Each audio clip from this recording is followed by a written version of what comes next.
Agustín, hay quienes te ubican como ultraderechista y de extrema. ¿Tú te defines de algún modo? De derecha me defino. No sé qué sería ser ultra o extrema derecha y generalmente quienes usan esos calificativos tampoco saben ni qué quieren decir con eso. Yo entiendo que las categorías derecha e izquierda se siguen utilizando. Desde 1789 hasta el día de hoy esas categorías se siguen utilizando para simplificar la complejidad de lo político y que si yo me tengo que definir de una manera que la gente sepa en general de lo que estoy hablando o que les genere alguna intuición de a dónde apunto, derecha me parece que es un término que en absoluto es claro, pero que sí tiene una noción que todos sabemos más o menos qué quiere decir. Luego, en un sentido mucho más particular, yo adhiero a distintas filosofías conservadoras y paleolibertarias, entonces eso ya sería una explicación, digamos, mucho más concreta, pero para que el gran público entienda, derecha me parece que es un buen rótulo. La causa pro vida o pro familia necesariamente implica tener una definición religiosa, por ejemplo. No, en absoluto. De hecho, sería un grave error de los sectores pro vida y pro familia reducir sus luchas a luchas religiosas. Es un grave error porque hay mucha gente que no es religiosa, hay mucha gente que directamente no va a la iglesia o no tiene fe directamente y que sin embargo comparte los valores pro vida y pro familia. Es algo sobre lo que hay que trabajar porque ciertamente hay muchas agrupaciones pro vida que caen en ese problema y terminan siendo amigos de iglesias, nada más. Entonces hay que amplificar un poco el radio de influencia que uno tiene y aceptar que quizás una persona que no cree en Dios puede estar al lado de uno porque defiende los mismos valores. Por otros medios, digamos, llega a esos valores por otros lugares, pero en definitiva es el mismo valor que uno defiende. En este escenario de partidos y agendas políticas y partidistas tan pragmáticas, tú decías hace algún momento que faltaba un nuevo partido de derecha. Sí. ¿Qué características debería tener ese partido? Bueno, ante todo yo creo que falta un nuevo partido de derecha porque entiendo que mucha dirigencia del PAN, no toda, pero mucha, que se suponía que el PAN era la centro derecha en México, mucha dirigencia está cada vez corriéndose más hacia la izquierda y se está generando un conflicto, una tensión en las bases que ya no se sienten representadas por muchos de los dirigentes del PAN y eso genera un espacio para que aparezca una nueva fuerza de derechas. ¿Qué características tiene o debería tener, mejor dicho, esa fuerza de derechas? Ser pro vida sin titubear, es decir, en este momento el aborto no es una agenda secundaria, está en el tope de la agenda pública en todos nuestros países, por lo tanto no sería anacrónico o antipolítico decir que el aborto debiera configurar un programa de derechas, debiera ser pro familia, defender las instituciones intermedias de la sociedad civil. Ese partido de derechas debería bregar por un Estado más chico, con menores cargas impositivas, con menos secretarías y ministerios que no sirven para nada, que para lo único que sirven es para llenar los bolsillos de los políticos y ofrecer nuevas oportunidades para la corrupción. Entonces, ese nuevo partido de derechas, o que lo podremos llamar así, nueva derecha, debería ser una especie de alianza entre conservadores, libertarios y patriotas frente a lo que es la amenaza del orden globalista que a través de organismos internacionales como la ONU, por ejemplo, están tratando de imponer determinadas agendas que no tienen que ver con nuestros pueblos. Entonces esa nueva derecha debiera ser, voy a sintetizar, pro vida, pro familia, pro libertades individuales, antiestatista, populista, pero no populista en el sentido que lo entendemos mal, sino en el sentido de reivindicar el poder del pueblo, reivindicar que el pueblo profundo, el pueblo de México, no son esos actorcitos que andan por la televisión con los pañuelitos verdes o esos periodistas que no tienen ningún contacto real con el pueblo, no son tampoco la casta política que desangra al pueblo con impuestos, sino que el verdadero pueblo mexicano es el que trabaja, valora a sus hijos, quiere educar a sus hijos y quiere más libertad. La nueva derecha tiene que ir para mí por ese camino. Oye, Agustín, en el mundo hispanoparlante, pareciese que a mucha gente a la gran mayoría le pasó de noche toda esta nueva agenda que está irrumpiendo y y que ha llegado a entronizar incluso por la vía de las transformaciones constitucionales. ¿Esto es irreversible por completo en este momento?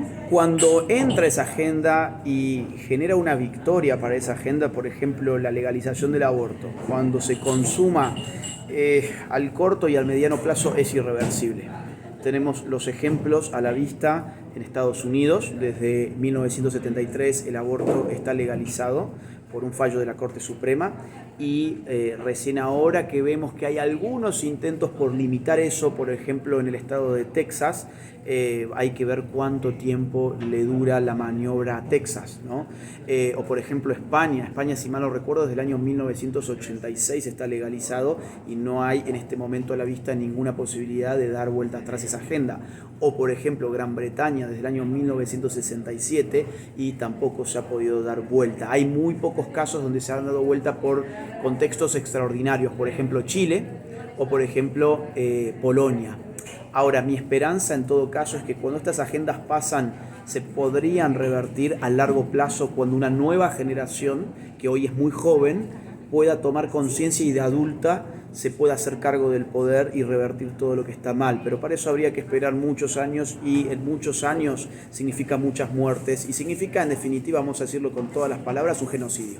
¿Y entonces qué hacer para impedirlo? Lo que hay que hacer es reaccionar a tiempo, no esperar hasta que la rana ya está totalmente cocinada. La rana ha sido echada en la olla y ya se ha prendido el fuego y el agua ya se está poniendo muy caliente. Si la rana espera hasta que el agua hierva, esa rana ya no va a poder salir de la olla.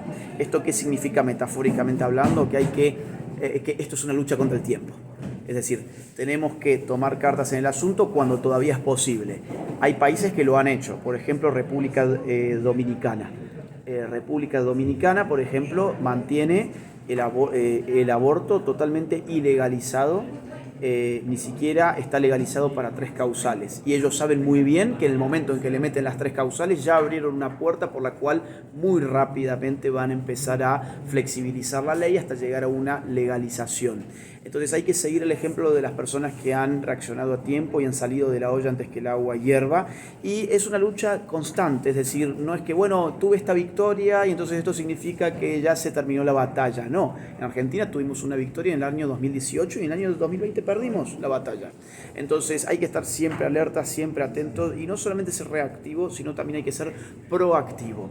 La educación en casa de los hijos, la educación política en casa. Miren, yo sé que esto le puede escandalizar a mucha gente, pero sí, a los hijos hay que educarlos también políticamente, porque si no lo educás vos políticamente, lo van a educar o bien maestros adoctrinadores o bien la televisión que adoctrina de la misma forma o peor también. Entonces, educar a una nueva ciudadanía que hoy es muy joven es apostar a lo que te decía recién, a que el largo plazo pueda llevar nuevos líderes a la política de aquí a, no sé, 20 años, por ejemplo. Entonces, esa es una buena estrategia también. Hoy mismo en el Poder Legislativo mexicano debe estarse decidiendo sobre el aborto, justamente. Sí, hoy es día 6. Hoy tengo entendido que la Corte Suprema iba a lanzar, no sé si un fallo o algo por el estilo, También, sí. expresándose sobre Sinaloa y el estado de, nunca me sale bien el nombre, Coahuila, ¿no? Coahuila. Donde el aborto no es legal y como saben que no lo pueden legalizar vía el Congreso estatal, ¿qué hacen? Se recuestan sobre los jueces de la Corte Suprema para que ellos con un fallo hagan lo que el pueblo no quiere, que es legalizar el aborto. Entonces, ¿qué le dirías a alguien, por ejemplo, que en este momento está preocupado por esta agenda y no quiere esperar a la estrategia de largo plazo y quiere hacer algo ya, porque además generacionalmente Sí. ya no... ¿Me Sí, explico? queda poco tiempo a veces. Sí. Mire, yo creo que hay muchas cosas hoy que se pueden hacer ahora mismo más allá de educar a una nueva generación por venir. Hay muchas organizaciones pro vida, por ejemplo, en México. Hay muchas organizaciones pro familia en México. Está la opción para todo ciudadano de eventualmente participar en política. Los ciudadanos mexicanos, cada cierta cantidad de años, tienen acceso a votar. Bueno, todo eso es imprescindible que se haga. Es decir, yo conozco casos de gente que estaba muy preocupada por todo esto, pero a la hora de las elecciones no aparece a votar. o peor aún, ni siquiera se informa cuáles son los políticos que llevan adelante las buenas causas y cuáles son los políticos que llevan adelante las agendas del terror. Entonces, ese compromiso de mínima, por ejemplo, ya es algo. O, por ejemplo, si yo sé que en mi ciudad hay una organización pro vida o pro familia, pues yo me puedo acercar muy bien y decir, oigan, yo soy Juan Pérez, quiero ayudar, me gusta lo que hacen, creo que tiene valor. ¿Cómo los puedo ayudar? ¿Cuándo es la próxima manifestación? ¿Qué necesitan? ¿Necesitan voluntarios? ¿Necesitan donaciones? ¿Necesitan ayuda en qué términos? Yo quiero ayudar. Bueno, eso está al alcance de todos. Si no hay dinero para hacer una donación, pues habrá manos para hacer trabajo, ¿no? Entonces hay muchas cosas para hacer. Lo único que no vale es quedarse tirado viendo Netflix. Gracias, Agustín. Muchas gracias a vos.